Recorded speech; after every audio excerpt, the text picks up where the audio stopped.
Peace, my name is Noman aka Soulflow, and this video is all about how to find out if you have parasites in your body. The first type, and this is probably the most common type, is called the stool test, and it's also called the ONP test, the ova and parasite test.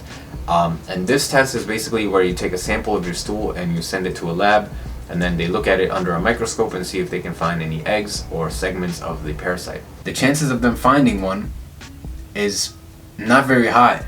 You might not have any in that sample that you gave them, and you might even have them in that sample, but they might just take a sample of that sample to look at, and it might not even be that in that particular section that they are looking at.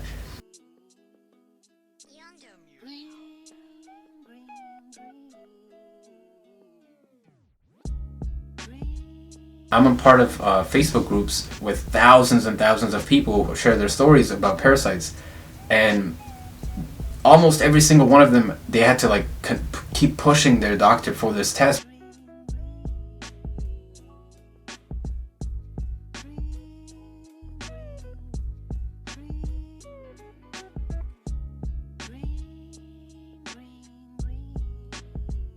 The second type of testing you can do is blood tests, and there are two types of blood tests that I know of. First one is called serology test, where they basically look in your blood to see if they can find any antibodies or antigens for parasites. The way it works is basically your immune system recognizes when there's something foreign in your body, like a parasite or like fungus or a virus, something like that, and your immune system would react to it.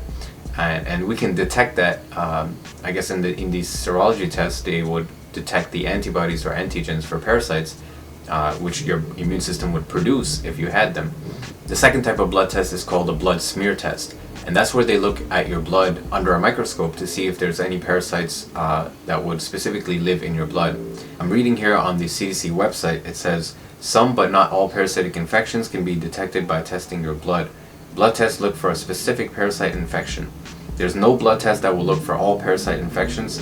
There are two general kinds of blood tests that your doctor may order, so the serology and the blood smear test. So it seems like you can't look for all of them. You can just look for specific ones with the blood test, so it seems to be limited in that way. The third method of testing for parasites is called endoscopy or colonoscopy, and that's basically where they stick a tube inside you that has a camera in it, and they look inside your intestines to see if they can find anything. The pros of this method is that you can actually physically see the parasite there with the camera, and you can see all kinds of parasites. It's not limited to specific types, right? You can find any parasite if you just happen to come across it with the camera, right? The cons of this method would be that the parasite might not be there, you might not see it, the parasite might move, so you might not catch it. And the last method of testing for parasites is to use an X-ray, a CAT scan, or MRI.